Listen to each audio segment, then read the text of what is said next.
Hey, possibility seekers, I'm back. And I've got an awesome guest today, as you expect. This lady is a rock star, badass. You know, all the wonderful words that I use to say that we've got somebody special in our midst. Dalia El-Sherif has a Ph.D. in Biomedical Science from Drexel University. She is the co-founder of Pyxa Solutions, Pyxa Systems, and ITakeControl, all of which became part of Red Nucleus in 2019, 2020, and 2021, respectively. Dalia had the pleasure of working for Red Nucleus when it was a portfolio company of Renovus Capital in 2019, Riverside Capital between 2019 and 2024, and is currently as part of THL, where she holds the role of Global President for Red Nucleus's Scientific Services and Advisory Business Unit. Prior to this time, Dalia led strategic planning and portfolio management at Shire Pharmaceuticals and spent several years as a strategy and change consultant at both IBM and PA Consulting. Dalia is married and has 3 children, 2 of which are in college, and her youngest is a junior in high school. Welcome, Dalia. Thank you so much for being here. Thank you so much for having me, Monique. Absolutely, absolutely. Well, you and I connected on a variety of levels, and one of them being my favorite, which is the global citizen of the world and the multi-immigrant layer of different cultures and all of that stuff. Can you tell people a little bit about who you are and what, living in different countries and what your background is? Because it's fascinating. Yeah, sure. Wonderful. And again, thank you for having me on the show. My background, was born in Egypt, and my parents moved here when I was 3 years old. I have 2 siblings. And so when my parents came, obviously it was new for them, and they had to kind of really start their careers and start their life here. So we were latchkey kids, went to school, came home to an empty house, but with a babysitter, of course, and really kind of had to be very independent at a young age. My mother is a surgeon, so she had to go through the residency and go through the transfer of kind of her education from Egypt to the United States, and my father was getting his Ph.D. at the time. So we spent a few years here in America, and then we went back to Egypt. They took us back to Egypt when I was in middle school. Oh my God. Well, let's put a pin in that for a second. Everybody that's listening is going, they did what in middle school? Yeah, they took us out of school and took us to Egypt. So basically at that time, I did not speak a word of Arabic. Neither did my siblings. Couldn't read, write, or anything else. So it was a very different culture, right? You go from suburbs of America, house with the yard, and you come home from school, you pick up your bike, throw your backpack, and you run out with your friends in the neighborhood to an apartment in Alexandria, Egypt, so city, and where you don't really speak the language. So it was definitely challenging. So we did that for 2 years, and in the process, I learned to speak Arabic fluently. Can read and write at the first grade level, but obviously that would take a lot more time to really learn the reading and writing components of that. And then after 2 years in Egypt, my parents moved us to Dubai. So went to a different, it's different. I would say Dubai is kind of the blend of Egypt and the U.S. So it was very international. It was a wonderful experience. Actually, I loved Dubai growing up. It was a wonderful, wonderful experience. Both Egypt and Dubai, I went to a British school, so different from an American school. You as a child, you write very simple words like color and mom and stuff, and you get errors in your spelling because they spell it differently. And as a child, it's a lot to digest and go through all of the different changes, the language, the culture, the people. But it was a wonderful and very, very fruitful experience, and I'm very lucky to have had it. In Dubai, it was a co-ed school, but the classes were segregated, boys and girls. So only girls in my class, and I had girls from all over the world, literally 20 different countries, I think, represented in my class, which was just phenomenal, and got to meet people from all over the world. And it was just really, really a wonderful, very rich experience as a child. And then after that, we came back to the U.S. So I came back to America in high school. So I spent, elementary school and high school here, but middle school years out of the way.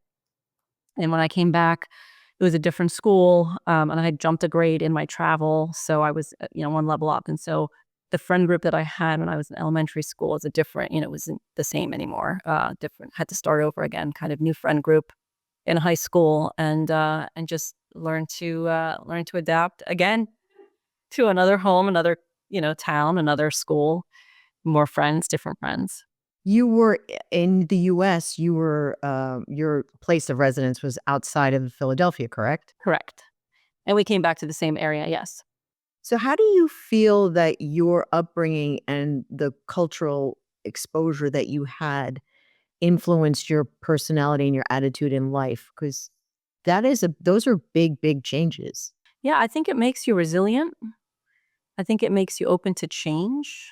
I think, you're not as scared to take on something different. I think it really, I've been, you kind of yanked out as a child from your school with your friends, put in a different, it's not just a different school system, or a different house, it's a different culture, it's a different language, it's completely different. So you build up that resilience. You have a lot of resilience, I think, and adaptability to change, and being patient to kind of see, well, what's next. So I don't shy away from that. I think it's helped me tremendously to become and shape who I am today. Totally. And I would imagine that also shapes how you parent too. Like, right? I mean, I know that's kind of off topic a little bit, but I feel like that's relevant to who you are and then who you're raising, even though they've been in the same school system or the same geographic location for their whole lives. Yes? Yeah, 100%. I mean, it's parents have different parenting styles, right? Some parents are really kind of hands on with every little thing, and You call that helicopter parenting, by the way. yeah, I am the extreme opposite of the helicopter mom. So there you go. I think we have that in common. Oh, yeah. Tell us more because I think the listeners to this podcast really want to understand our psyche. Yeah, no, it's my kids were in third grade, literally put a stool down and doing their laundry by themselves because they couldn't reach the washing machine, so they had a little stool to get there. But by fourth grade, they had to do their laundry by themselves every week. Go down, do their laundry, pick it up, put it back in their room, fold it, put it away. By middle school, I was definitely not involved in their schoolwork at all. They were really very independent schoolwork wise. And you question yourself sometimes as a mom, as a working mom, as with career and everything else, to say, am I leaving them too much? Am I putting too much on them? Because you watch some of the other moms, so the helicopter moms, or some of the other ones that are really involved in every little thing that they're doing. They're still doing their laundry when they're in high school for their children. They're still sitting down and studying with them in high school. They're still doing all of that. And I am literally on the extreme opposite of that. But I think it's worked out well. I'm sure it works out well for all the children, right? It's just different experiences. Not to say one is better than the other, but I think from my perspective, it has given my kids a little bit of resilience, a little bit of just that toughness and independence, right? Yeah, 100% independence. I remember my child, one of them, saying to me once, "Mom, I'm only in 8th grade, and you're asking me to do so much, and none of the other kids have to do this." And sometimes you take a step back and you're like, "Was it too much or is it not too much?" But they're in college now, and they look back and they say, "Actually, that was good for me." So I feel good. You have to wait to get the positive reinforcement till they're old enough to know that it was actually good. At the time, they're getting a crap for it. In the meantime, sometimes you question yourself, "Was I too much? Was it too harsh? Was it too?" Well, Yeah. it's funny that you say that because I have a very a good friend who we have a friend in common who's not a good friend of mine, but an acquaintance, and she used to read all of her son and daughter's book requirements so that she would be able to have better conversations as to what their book reports should be. And I thought, well, that's a little excessive, don't you think? Maybe you want to take that energy and go somewhere else with that. Yeah, it's one of the one of the examples I can give are one of our boys was in the Boy Scouts when he was little, and it was kindergarten or first grade or something, and it was our first experience, right? We didn't know anything about it, and it was what do they call it, the derby, the Oh, I know this one. Oh my god, the derby, the car derby. My son and my husband did that. Yes. Okay, but I don't know how. Maybe maybe I'll say something here that's not right. But we had our son build it because that's what we thought. We thought, okay, this is a kid's thing, right? And we had our son build it, and we got there, and his car had the glue kind of all hanging around it and stuff. Because he did it at his level, not He did it at his level, and then we saw the cars, and I was like, oh, dads did them. So I would say that's kind of the difference, right? Is that we really let our kids do, if it's a kid's thing, or if it's something for them, or it's their education, or they need to do it. And so, that was a lesson learned for us, though. That one, we didn't participate the following year because I felt so bad. I remember that really well. That happened to us too. The first year, we didn't know, then as my son basically built it, my husband helped very little, and then it was like the stakes get elevated with the dad. It's really about the dad. Yeah, it's a dad competition. That's what they should call it. They should call it the Derby Dad competition, not the Boy Scouts. Well, it's funny because that's how I grew up too. It was much more about like, if this is your deal, you got to make it happen for yourself. So walk us through a little bit about your journey from, we're talking about growing up and being bicultural, and then how did you get to where you are now, which is running a company? Well, I don't run Red Nucleus as a whole. I run a business unit of it, but I was running the prior kind of. I was a co-founder on. Let me take you back. So, come back in high school. Was doing, and I want to bring this up actually because it's part of my journey. As I did crew, I was a coxswain.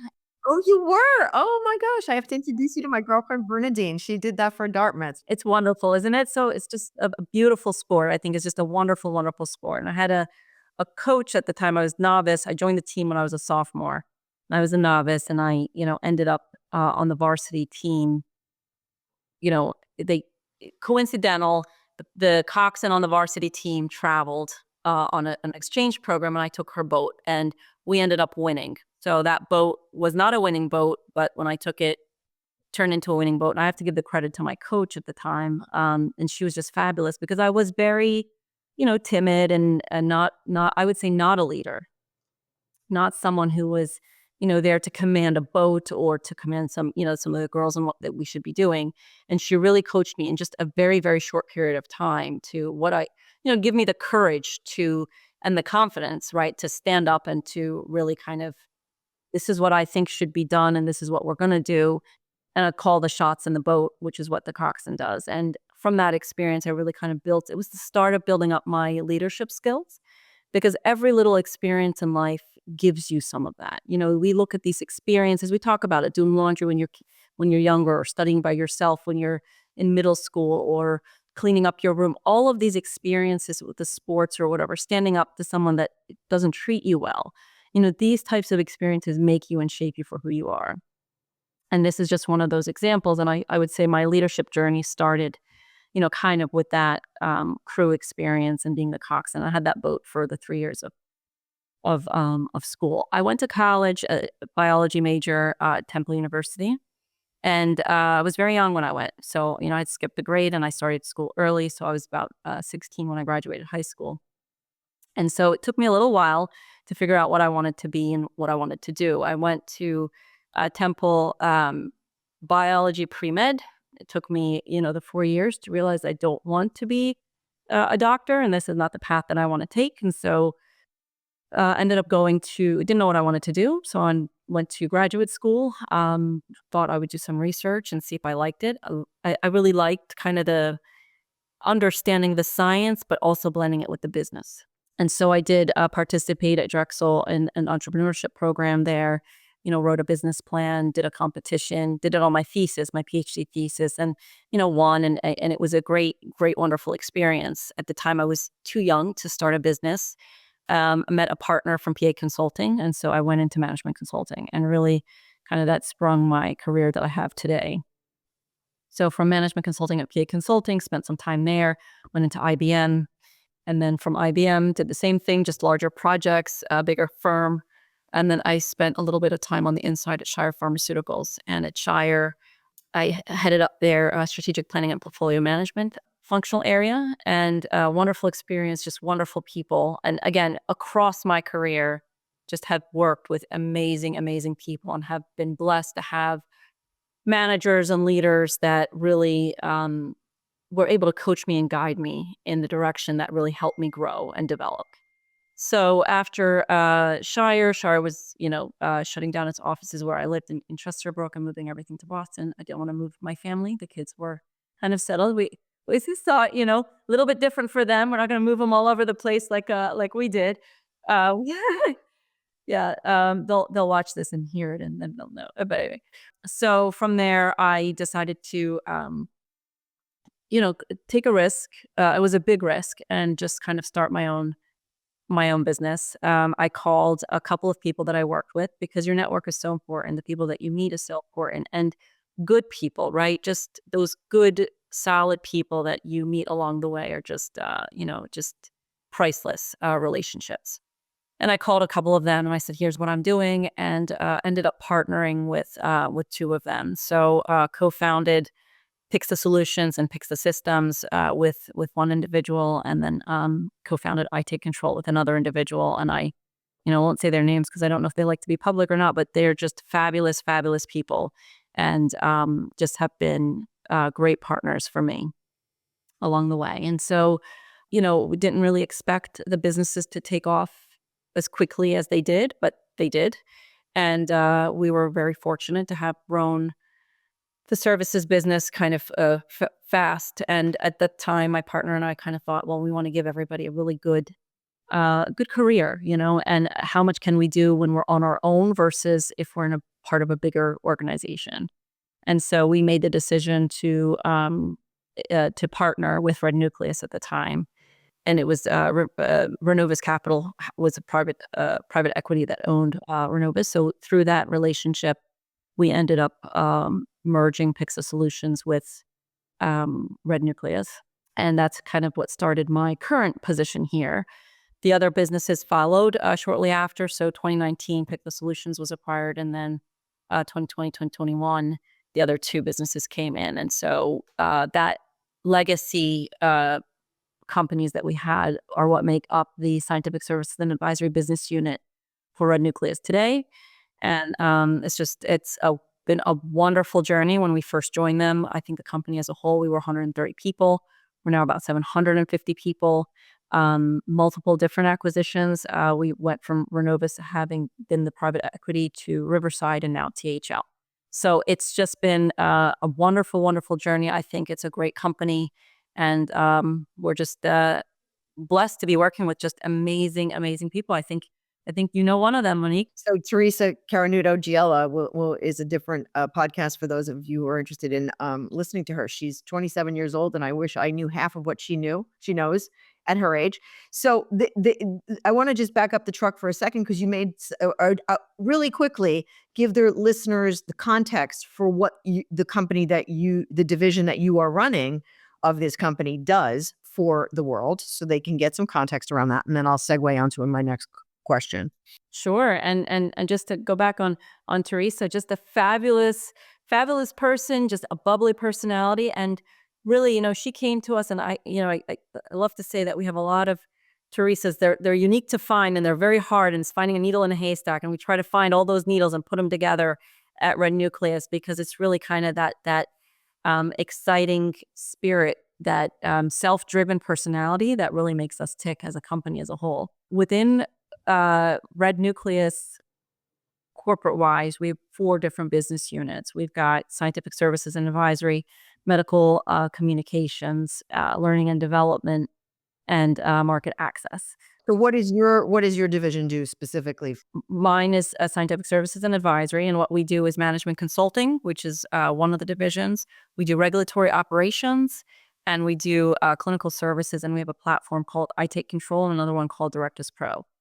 So it's really kind of real-world evidence, decentralized trials, those types of things, kind of from an innovation perspective in that particular division, and that's what came out of the ITakeControl business legacy business. So your perfect client would be So all our clients are life sciences. We are 100% in the life sciences business, and our clients could be any one of the functional areas, anyone who wants business transformation, system implementation, really kind of optimize the way they're operating, but we also do the services, the day-to-day services. We do what they do, but it's on an outsourced level. So help them with their submissions to the health authorities, help them with running their trials, help them managing their data in their various systems and clean up their systems.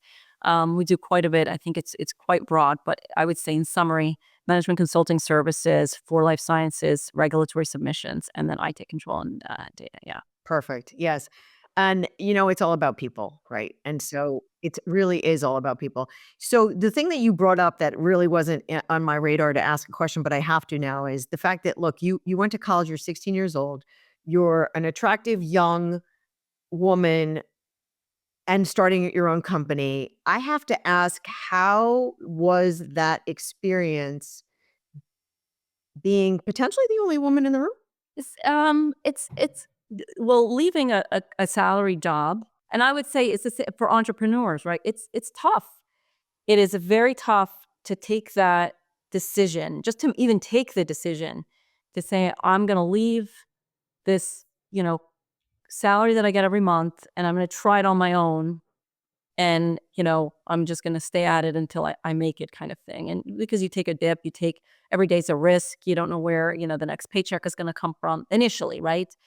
And it's a little bit of it's a grind. It's a nonstop. It's 24/7. I used to say my partner was QA and IT, along with sales and delivery and everything else, and I was HR and legal and accounting on top of everything else, right? So it's true. You wear multiple hats, and you have to learn the space very quickly. It's not, it, Monique. You're an entrepreneur. It's not handed to you or someone else there to help you when you don't know what you're doing or whatever else. You really have to figure it out, and you make mistakes along the way, but you learn from them and you get right back up. And failure, kept telling myself failure is not an option. And if you just keep telling yourself failure is not an option, failure is not an option, you make it through, right? And there are days that are tougher, but you have people around you. My husband was very supportive, and he, kept saying, if I ever said, "Oh, this is hard," or I just said, "Just keep going, you'll make it. Keep going." Because he had faith in you. Yeah, and you have to have faith in yourself. You have to yeah, surround yourself with the right people, and people who have faith in you, and people who will lift you up a little bit and not bring you down. Because you can be surrounded by the people that are like, "Oh yeah, that's not going to work." Did you find that it was more difficult being a woman? I just, I have some personal perspective on that myself, but You know, Monique, I know what I found hard, right? And I found it hard to start and to be an entrepreneur and to do everything that we did. I've got, you hear it, you're a woman, I'm an Arab background, I'm Muslim, I've got all the minority things you can throw at me. But I guess my focus was always on the goal, right? I'm going to get there, and whatever you hear and whatever people put you down, and I have been, sure, put down in multiple ways. I've been, talked to some people will tell you, "Oh, it's never going to work. Oh, you're never going to make it. Oh, you're not." But you have to, for me, I said, I have to ignore those voices. I cannot focus on those voices. I cannot focus on the people that are telling me I'm not going to make it because I am X, Y, or Z. I can't focus on that, because if I do, it's going to drain my energy and it's going to take my focus away from what I really want to be doing and what I really should be doing, which is, building the successful business. And again, my partners were key and instrumental to the success. I didn't found those companies by myself. I was co-founder. And so really kind of being a partner with someone that you trust, that trusts you, that you lean on, I think that was very important and helpful for me. I don't know if I would have made it without either of them. Those are the types of things that I think, there were times when I was at Drexel doing my biomed degree, and I was literally the only woman in the room. Yeah, you are in those situations. And, I could sit there and focus on that, or I could just sit there and say, you know what, I'm going to make it. I'm gonna get the A too. it's really funny that you say that. I want to just pause here for a moment for our listeners and just say that every time I interview a woman who has had a global experience and a multicultural background and has been the only woman in the room, The common thread I'm hearing and I've heard, and this is now, I can name 4 episodes off the top of my head. The answer I got was, I just didn't focus about being the only. I just didn't focus on that. I didn't let it take me off my game. I didn't let it change my ultimate goals. I didn't alter my path. I didn't let the naysayers, I didn't give them oxygen. I didn't feed it. If you don't feed it, it's very easy. It's much easier to dismiss it. 100%. You nailed it. It's 100%. You can sit there and talk about the person, talk about this person doesn't like you, or this person put you down, or this person, or you can focus everything on, this is my goal and I'm going to get there. And you know what? If that person doesn't like me, oh, well, I'm going to find another way. I'm going to, find my detour and keep going and find the next person that's going to support me. And I think if you really focus on that and you focus just on the goal that you want and getting there and just ignoring all this other, call it noise, you'll get there. And so I think you summarized it beautifully, Monique. So here you are, executive woman, well-educated, well-compensated, and a mother of 3. Tell us more about that. Like, how do we do this? Well, I think nothing goes without compromise. Can't have it all. Oh my God. So when you said that to me the first time we met, I was like, oh my God, she's like my sister from a different mister. You can't have it all at the same time. Can't have it all at the same time. You're correct. Can't have it all at the same time. I could tell you when we were younger, our kids were younger, and I had kids young. So it was kind of starting your career and barely making enough to pay for the daycare and all that kind of stuff. Literally, we agreed my husband's salary would go to kind of the house, and then my salary would go to childcare. My entire salary was going to childcare. Like, I was working to pay for childcare, but I knew it was going to be, payoff in the future, right? But I wanted them to be well taken care of. And then I was traveling, my husband was traveling. So we needed the extra care. We needed the extra pair of hands that, the person who's going to pick up and drop off and stay overnight and, all of that sort of stuff. So, you compromise on certain things. That meant, obviously, then our income couldn't go to certain other things that maybe we wanted to do, right? Because it was just initially just taking care of the kids and some of the basics that we had. So I think it's like you said, it's can't have it all at the same time. And which I love that part, right? Because it's at the same time. And so if at that time that's what we were going to do, then later on in life we could do more, right? So once they were independent and once they could do now, and then the salaries grew because we wanted to invest in our careers as well as in our children. And to do that, you have to compromise on something else. So it's really kind of the compromising and the prioritization of what's important for now and what am I going to do later. And so, career was a priority. Our kids and our family was a priority. Those were our top 2 priorities. And that's what we really kind of focused on initially within our life. And that's what we agreed to, my husband and I, is kind of a family unit, to say, this is what we're going to be doing.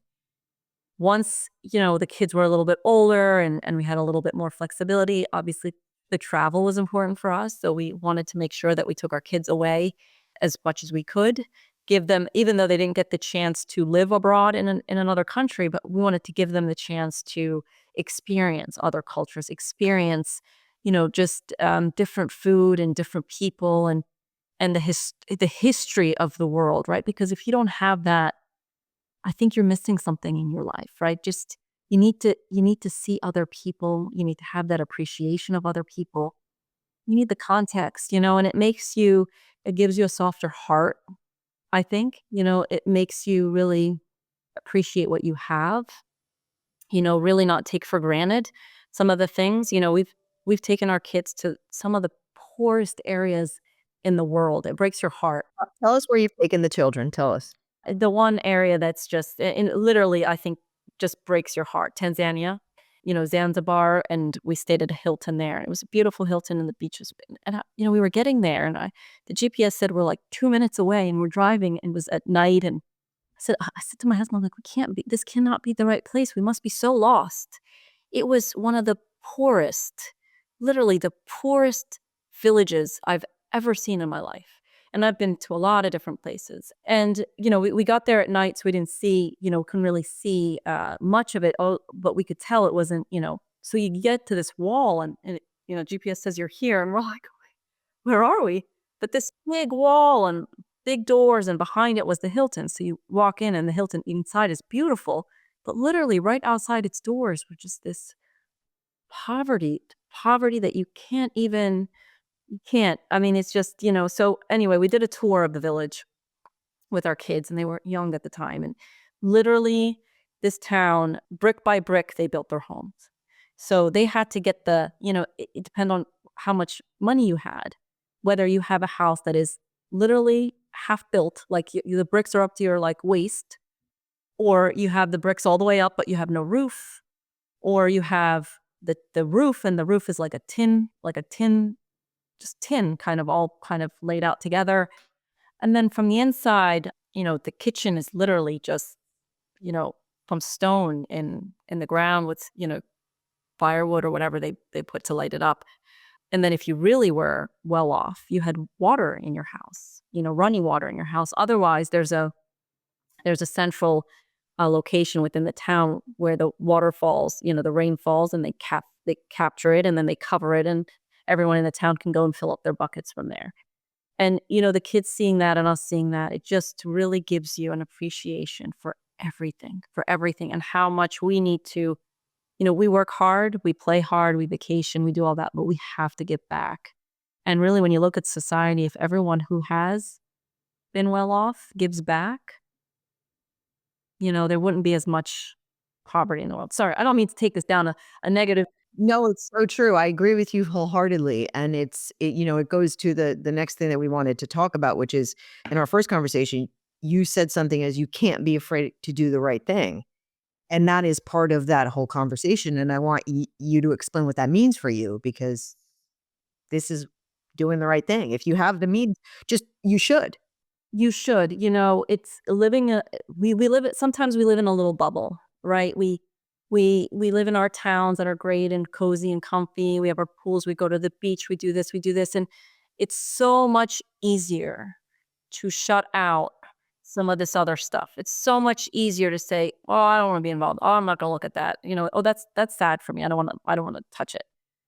But if we don't, then I think it's hard, right? Because then what happens to everybody else who wasn't as fortunate, And so I feel, with wealth, with power, with certain educational status, with all of that comes responsibility. And that responsibility, to your point, Monique, you do the right thing with it, right? You make an effort to help. You make an effort to stand up for those that can't stand up for themselves. You make an effort to, again, blessed in my career and blessed for all of these individuals that have helped me. It's my turn to look at those that are coming up out of college and looking for their careers and looking for their things and helping them do the right thing for their life as well. And hopefully one day they'll get to a position where they can help others. And it's a cycle, right? And it's standing up and doing the right thing, even if it's not popular. I agree. It's paying it forward. And I always say good karma goes around fast, but bad karma goes around faster. Was being a very confident and goal-oriented woman a strength, a weakness, or both? I'd say it's of course, it's a little bit of both, but I would say it's more of a strength than a weakness. And at least that's how I see it. And maybe, confidence, you have to be confident in order to take certain risks and make certain decisions and stand up to certain things that you believe, you want. With that, sometimes you're perceived as too strong. I've been called a bitch or emotional. Okay, there you go. Right? Yeah. I mean, I'm sure I'm okay with it. I have maybe behind my back or whatever, but yeah, you're perceived as that, and maybe this is one where, if you're that confident, that strong, or whatever. Somebody said to me, some people are always not gonna like you. I said, why? Because you come across as strong. But why? I'm not mean. Have you figured it out yet? Because I have the Cliff Notes if you want it. No, I want the Cliff Notes, Monique. I need the Cliff Notes. The Cliff Notes is that you come with a lens. the way people land for you, it based on your lens. If you are an insecure person, somebody with security, confidence, and self-esteem is going to rub you quite wrong because you can't handle that confidence, that self-esteem, that power. It comes at you and it makes you struggle with your own issues more so. And a person with the confidence and the self-esteem and the, you know, strength with another one typically is not a problem. That's why we get along. Right. Because you're not a threat to me. I love you for who you are. And the way you show up for me is like you're a badass and you're strong. And I love that. And I respect that. And I am so I think 1 + 1 = 3 when we get together because we have these conversations at a very elevated level. If I was somebody that was timid or insecure or didn't have a great career or didn't really optimize my life or made bad decisions, whatever, I'm coming to you from a place of scarcity. Whereas now there's abundance in my joyful spirit and there's welcoming in my my karma, my aura, whatever you want to call it. I can listen to you with different hearing. For those who don't have that, instead of, shying away or what, lean on people who have it, learn from people who have it, become friends with people who have it, because yeah, you're the average of the 5 people you hang out with. So if you are lacking some of the confidence or are lacking some of this, then put yourself in a circle of people that are going to lift you up and not bring you down and not question you and not put more doubt in you and not do all of that. Bring you forward to the confidence. And I would say for the people who don't have tell yourself every day you're worth it. You're good. You're great. You control the mind, the little voice in your mind every day, because what you think you believe. That's exactly you become what you think. So it's funny because Teresa said the same thing. She's like, well, if you don't have that, surround yourself with people who have it. And then I tell my children, my son and she are born on the same day, by the way. Oh, okay. How funny is that? Her birthday was 2 days ago. So I said to my son, I go, if you're the smartest person in the room, get another room. You shouldn't be the smartest person in the room. You should surround yourself with people that make you think. Right, because then you're not growing. That's it. I say that too. I say there's two things. If you're not uncomfortable in some way, shape, or form, you're not growing. If you don't have some level, because this whole imposter syndrome is very, very popular right now. And I think, well, I've said, which is very strange for people to hear, is imposter syndrome is good. And they're like, what are you talking about? I go, because if you feel that way, that means you have discomfort. If you had discomfort, you're growing. If you're totally comfortable and you like, I got this, stay home. Stay home. Just don't go out of bed. So what advice you already gave us the advice. What was the best career advice you have ever been given? There's so much that I have been given from advice perspective, but it's sometimes you tend to take on so much. So one of the best guidance I was given is know your capacity and do it well. Right? So I can take on, and I did at some point, right? I have multiple businesses and but how much could I have possibly spread myself out? And that was, some of the reasons of doing some of the things that we did as well is what can you take on that you can do really, really well? Prioritize. And that's not just career, but prioritize everything. And that comes back to, some of the things that we were talking about, compromising, prioritizing, things like that. But if you prioritize and you goal set and you have all of these types of things kind of in order, then you can focus and also have, a life, right? As opposed to trying to do all of this too much. You have to make certain decisions. So I was actually a very good, I would say, colleague of mine had said that to me. You have too much on your plate. You need to prioritize. You really need to focus. What is the most important for you right now? And to the point you made earlier, Monique, because there's a time and a place for everything. And so right now is part of that. And that was one of the best things I think that somebody could have given me. There's one more that I think I'd like to share is leverage. Can't do everything yourself. You really need to, back to kind of surrounding yourself with the right people, back to some of the things that I was saying about having co-founders in my businesses and things like that. It's what do you need to be doing yourself?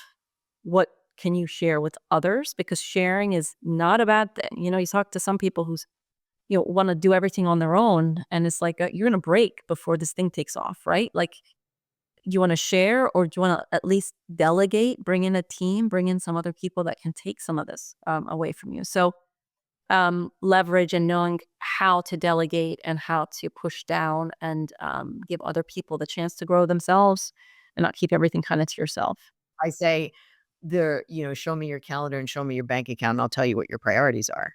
And so, I talk about micro decisions make macro outcomes. So you shouldn't be in a position to do it all. I personally have really loved having my husband in the business, because I found that he joined 11 years ago. And with his thinking and his skill set and his, subject matter expertise and context, we did better, because it wasn't just me doing and implementing and thinking through. I had his brain in addition to my brain, to back to your co-founder point of view, right? So anyway, so my last question, which I like to leave people with, but in this case, I'm going to jump you forward to jump you back. You're 60 years old. Now, you're not 60, but let's pretend you are. And what would you tell your 30-year-old self? It's a great question. I made a lot of mistakes along the way, because you do, right? When you're trying to learn something new, you're making mistakes, you're learning, and you fix it and you go. But I feel like those mistakes shaped who I am. So if I had to go back and give some advice, would I give advice to try to avoid some of those mistakes? I'm not sure. I'm not sure that I would do that, but maybe a little bit more, just try to have a little bit more fun along the way. So it was a very, I ran very, very, yes, I was too much maybe of this, ran very, very fast, and, got to where I wanted to get to, and met every goal that I wanted to. But I would say, have a little bit more fun along the way. I'd probably say the same thing to myself. I think a lot of us would, right, that have had similar careers. I think so. Well, it's easy to say that in hindsight, because the most people answer me with a different variation of, it's going to be okay, relax.